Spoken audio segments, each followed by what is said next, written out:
So we're going to continue talking about this topic, and specifically I'm going to show you how to elaborate and write really strong and really powerful and really convincing body paragraphs that's actually going to impress the examiners checking your essay and hopefully are going to help you pass your exam. And to make it more relevant and more interesting, I will actually use a real-life sample from one of our students.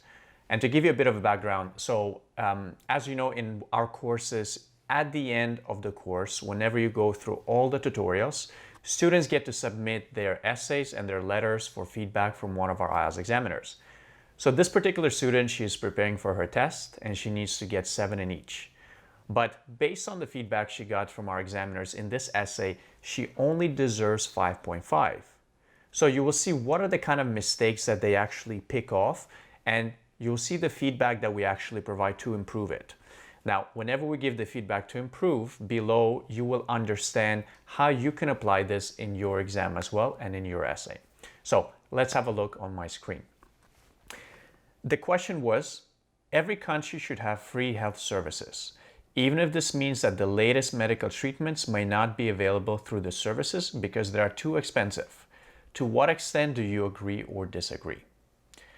So as you can have a look on my screen where it says student answer, this is the essay that this particular student submitted, okay?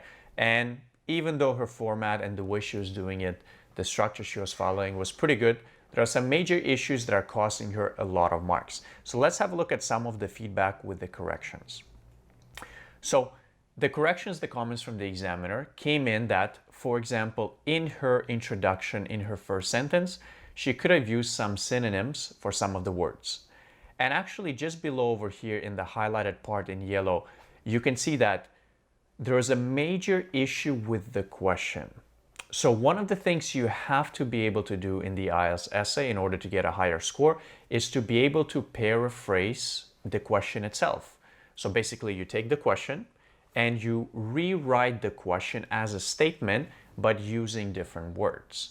So you would not say, for example, if the sentence is, I am driving a car, right? I am driving a car. You would change it to, I'm operating a motor vehicle.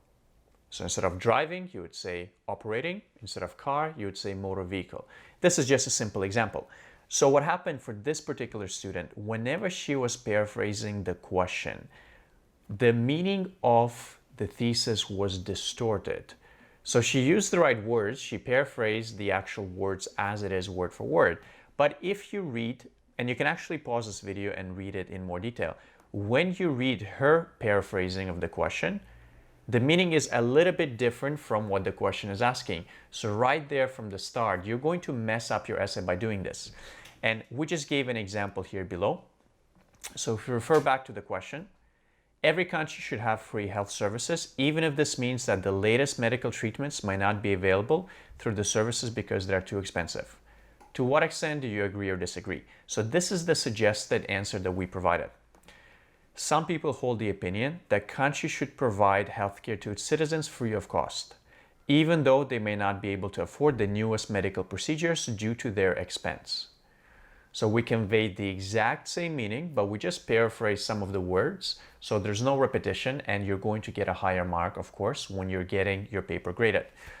There are a few other mistakes like misspelling some words or, for example, missing some articles. But again, all those affect your score, but that's not our focus. And if you're curious on the feedback, you can pause this video and have a look at it in more detail. But I want to get to the core of the video that we're planning to do today, which is how could she have improved this essay from the start? Or for you sitting at home preparing for your exam, in order to avoid making this mistake, how can you prepare and plan your answer and specifically plan your body paragraphs to make sure you get a higher mark? So let's have a look at our recommendation. So what we told this particular student is that she got the right idea, but the points in her body paragraphs are too disconnected. So it's like she's adding in and throwing in random facts, but they don't flow together. There's no logical connection between one or the other. And let me give you guys a simple example, okay? So let's say I ask you, do you think it's important to eat healthy food? You would say, yes, healthy food is good for your body. Yes, healthy food is good for your mind. Yes, healthy food is good for your energy levels. So even though in this situation you would give really good and really valid ideas, they're not connected. Now, a better way to do this is if I was to ask you, do you think healthy food is important? You'd say, yes, I think it's important for people's bodies. Because if their bodies are healthy, their brain's going to function at the maximum capacity. And if their brain is functioning at their maximum capacity, they're going to get more energy levels, higher energy levels, and they'll be able to accomplish more things. So you see, we kept the same three ideas about the health of your body, your mind, and your energy level, but we actually made a connection between them where one justifies the other. So this is one of the most important things that people miss out on when they're writing their essay and they get lower scores in their coherence and cohesion. So the feedback we told her is that she needs to do a better job planning her essay, like we mentioned in the previous video, and that starts with the ideas. Why do you agree? Why do you disagree? So we explained to her, here's an example of how she can do it. In her thesis, she wrote that she strongly agrees. So she agrees that people should have free healthcare even though they don't have the latest medical treatments. Now, you don't want to start with a simple idea or an idea that's going to be hard to justify. So in the planning process, we really emphasize listing at least 4 to 5 of ideas that come to your mind. And then we're going to pick only the 2 strongest ones. Because the stronger your idea, the better you're going to be able to perform in your essay, the more you're going to be able to justify the reason behind that idea. So, for example, here we recommended giving a bunch of ideas, but picking only 2 of the strongest ones. And the ideas we came up with that yes, healthcare should be free because health is a basic human right. That's number 1. Number 2 is that some people can't afford health services. So if it's free, of course, it's going to be better for everybody. Point number 3 is that actually most medical procedures are very basic. So having the highly technologically advanced medical procedures is not necessary. Meaning, if we have free healthcare, we're going to be able to cover most of the health services for people. And the last one, that without having proper healthcare, people are going to be less productive. So I want you, before I give you the answer, I want you to think, out of these 2, which one of these arguments do you think is the most convincing? Or not even necessarily the most convincing, but the one that you can provide the best examples for. The ones we decided to go with in this example are the latter 2. So most medical procedures are basic, so high tech isn't that necessary, and without health, people are less productive. Now, it's not enough to stop there, because if you stop there, you gave your idea, but there's no justification, there's no example, there's no reasoning behind it. So this is where we need to connect it all. And I like to give comparisons because it's easy to understand. I want you to think back to the time when you were a child. Or for example, if you're a parent or you got little brothers, little sisters, little nephews, just think of any child when you talk to them or when you were a child, okay? Let's say the child would ask their parent like, hey mom, hey dad, why is the sky blue? And the dad would say, well, it's because of the atmosphere, okay? Why is it blue because of the atmosphere? Well, because we have an ozone layer which has oxygen, and on top of that we got the outer space, and blah blah blah blah blah. Or why is the sun shining? Well, the sun is shining because it's producing energy. Well, why is it producing energy? Because it's very hot. Well, why is it so hot?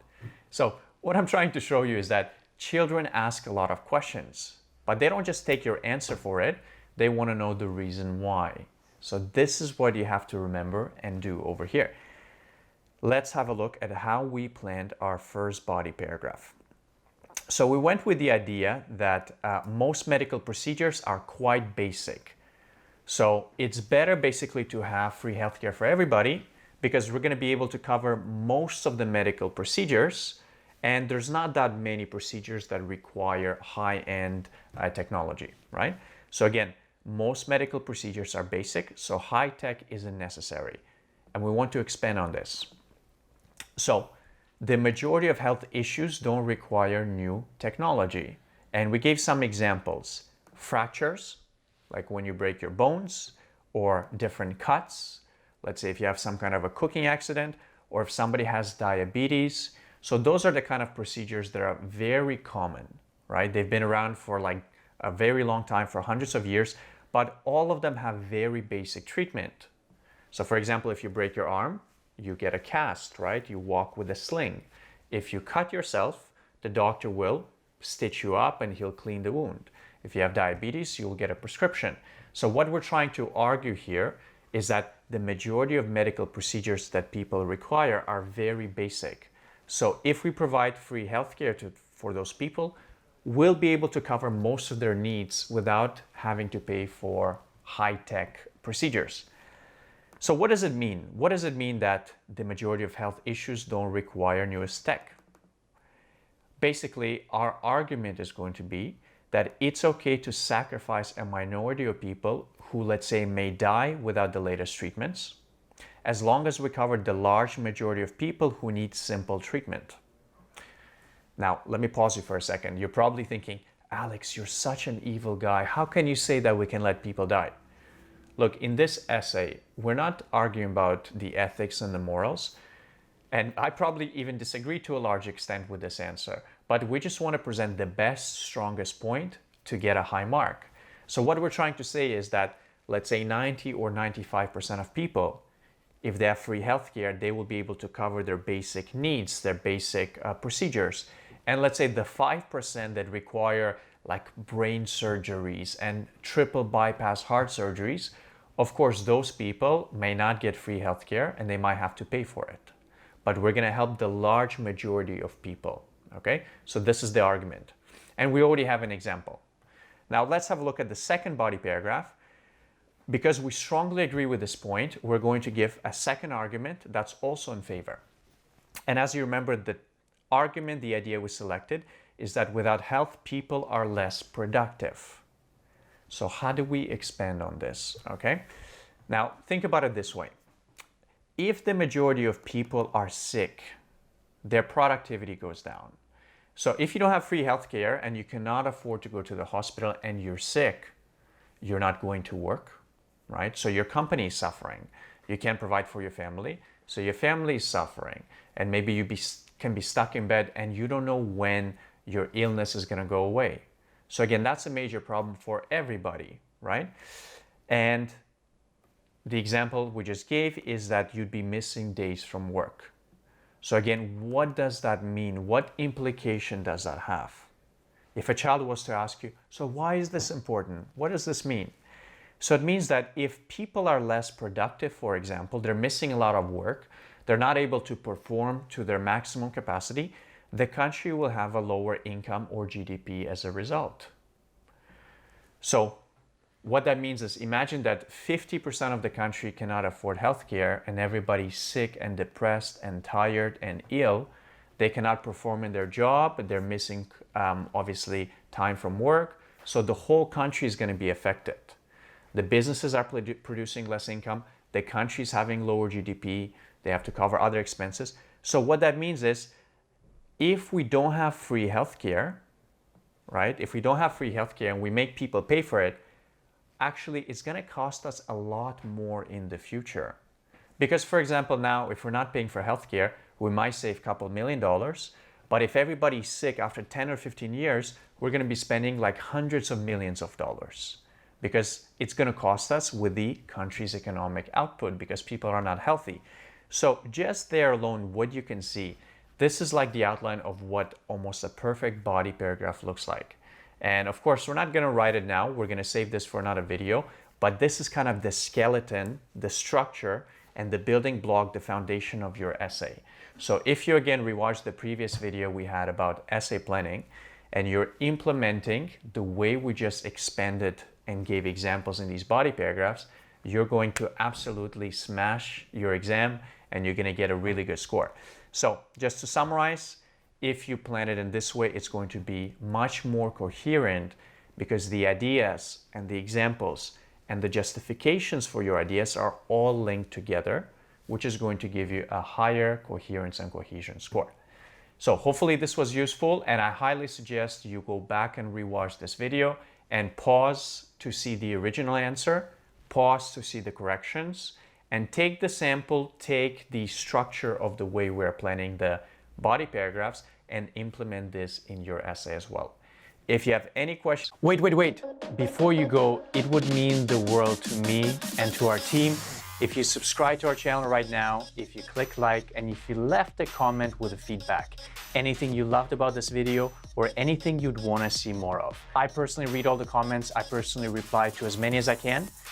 If you want to access any more free resources and bonuses and see some of our other courses, just head to www.ieltshowto.com, or you can find the links below. See ya.